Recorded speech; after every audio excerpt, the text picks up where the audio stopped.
Bonjour du coup et bienvenue sur une liste de courses LDC, comme tu as pu lire le titre de la vidéo. J'ai décidé de partager un projet qui me tient à cœur pour ma part, mon projet Polo 6N Turbo. Pour cette première vidéo, j'avais pas envie d'entrer tout de suite dans la technique ni dans la mécanique. J'avais surtout envie de pouvoir t'expliquer pourquoi je me lance dans ce projet, d'où vient cette envie et aussi pourquoi cette voiture. Et pour comprendre tout ça du coup, il va falloir qu'on revienne en arrière.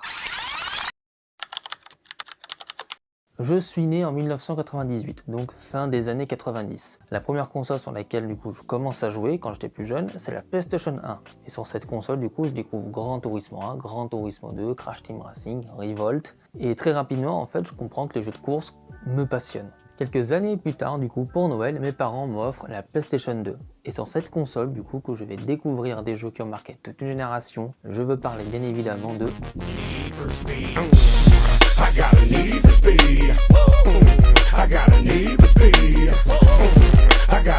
Alors que ce soit Underground 1, Underground 2, Carbon, Ducet 2, les Burnout, Millennium Club 3, je passais des heures à y jouer. Pour moi c'était incroyable, que ce soit par l'ambiance, les musiques, l'univers, les modèles de voitures, bref tous ces jeux m'ont marqué durant mon enfance. Bien évidemment il y avait aussi les films comme Fast and Furious et un manga en particulier, Initial D.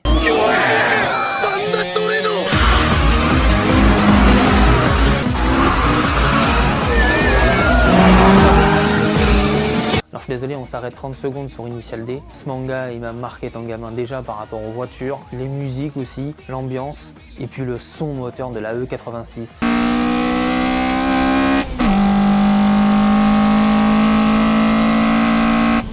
Incroyable. Bref, tu l'as compris, tous ces éléments ont clairement joué un rôle important. Quoi? Qu'est-ce qu'il y a? Non, mais c'est juste que t'as parlé d'Underground 1, d'Underground 2, Carbone, mais t'as pas oublié Most Wanted? T'en parles pas, on peut savoir pourquoi, s'il te plaît? En fait, c'est très simple, j'y ai jamais joué. Effectivement, je sais, ça peut choquer, mais ne paniquez pas. J'ai pu rattraper le temps perdu grâce à deux amis à moi qui m'ont prêté le jeu, et vu que j'ai encore la PS2 chez moi, du coup j'ai pu y jouer, et j'ai pu du coup le finir, même plusieurs fois. Bref, tu l'auras compris, tous ces éléments ont clairement joué un rôle important à cette époque-là, et ont fait naître en moi une vraie passion pour les voitures. On arrive à l'époque où j'ai 19 ans. Je viens d'avoir mon permis de conduire et je décide du coup de m'acheter ma première voiture. Et cette voiture, c'est une Polo 6N de 1999. À l'époque, je l'avais acheté 400 € avec le contrôle technique. Ouais, à l'époque, j'avais fait clairement une bonne affaire. Mais il faut remettre les choses dans leur contexte. À cette période-là de ma vie, le rêve de gosse dont je viens de te parler, celui de retaper un jour une voiture et d'en faire un vrai projet, est complètement enfoui à ce moment-là. En grandissant, je m'étais juste convaincu que ça resterait un rêve d'enfant, quelque chose que je ne réaliserais jamais. Et en parallèle de ça, en plus, la mécanique ne m'intéressait pas vraiment. Je connaissais bien évidemment quelques bases, mais sans plus. À ce moment-là, je cherchais pas plus à comprendre, ni en profondeur, ni à aller plus loin dans ce domaine. Du coup, à ce moment-là, si j'avais acheté cette Polo, c'était pas vraiment pour faire un projet avec. En fait, à l'époque, je l'avais surtout acheté parce que sur le terrain de mes parents, il y avait déjà aussi une Polo 6N, mais de 1997, qui était surtout là pour pièces.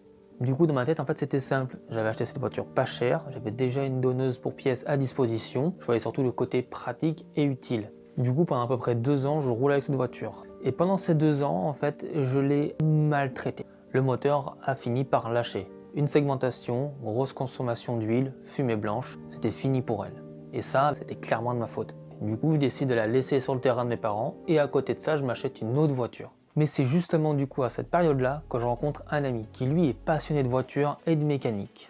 Et c'est en fait en passant du temps avec lui, tout simplement à discuter, à échanger, que tout doucement, sans m'en rendre compte, quelque chose commence à évoluer en moi. Petit à petit, je commence de plus en plus à m'intéresser à la mécanique. J'avais envie de comprendre, d'apprendre, et en même temps, à ce moment-là, ce rêve de gosse que j'avais mis de côté commence à refaire surface. Et c'est là que je me suis dit, cette Polo que j'ai usée, que j'ai laissée à l'abandon chez mes parents, en fait, je pourrais en faire quelque chose. Et c'est à ce moment-là que le projet commence à naître dans ma tête, le projet Polo 6N Turbo.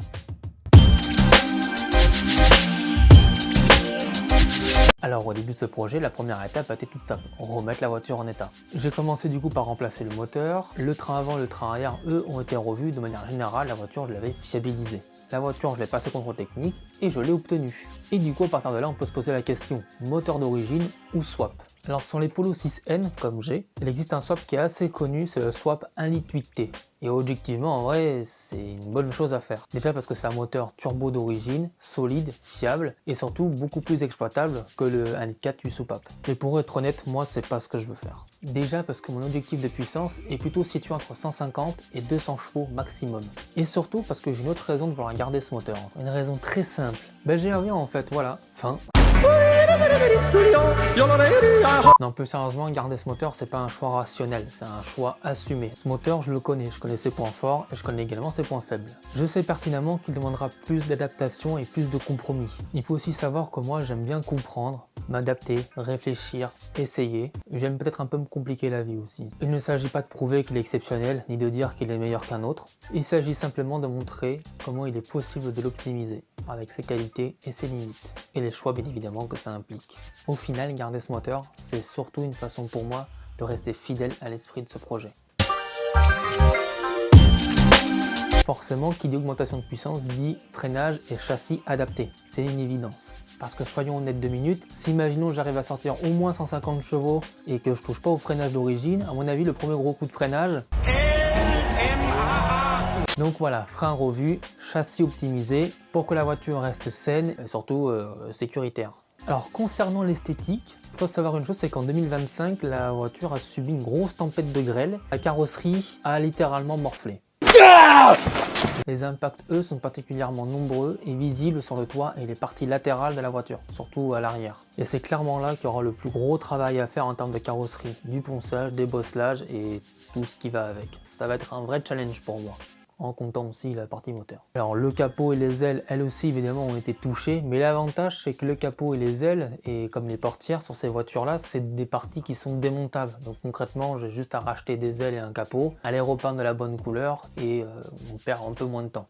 Et du coup ça fait une bonne transition concernant après pour la fin de ce projet. Ce que j'aimerais c'est de pouvoir refaire une peinture complète de ce véhicule. Tout simplement en la remettant avec la peinture d'origine qui est un noir légèrement pailleté. Simplement pour pouvoir du coup finir, lui redonner une seconde jeunesse et une base propre. À la base, cette voiture, je l'avais achetée sans objectif précis. Une notera que j'ai particulièrement articulée sans objectif précis, pas chère et roulante. Je l'ai utilisée, je l'ai roulée, je l'ai usée et je l'ai laissée pendant un certain temps pourrir dans le jardin de mes parents. Et puis un jour, la question s'est posée. Plutôt que de la laisser finir comme beaucoup d'autres véhicules, pourquoi ne pas la refaire tout simplement? Et tant qu'à faire, à en faire vraiment quelque chose. L'idée n'a jamais été de tout transformer, ni d'aller dans l'extrême, mais tout simplement de la faire évoluer. De créer tout simplement une nouvelle version, une sorte de version 2.0 à mon sens, en partant de ce qu'elle est déjà.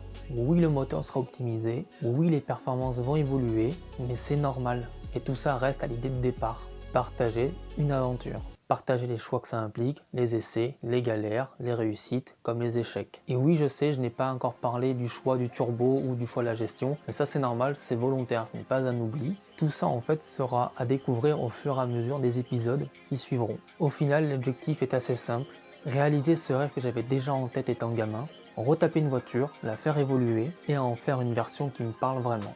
Juste une aventure mécanique partagée du début à la fin.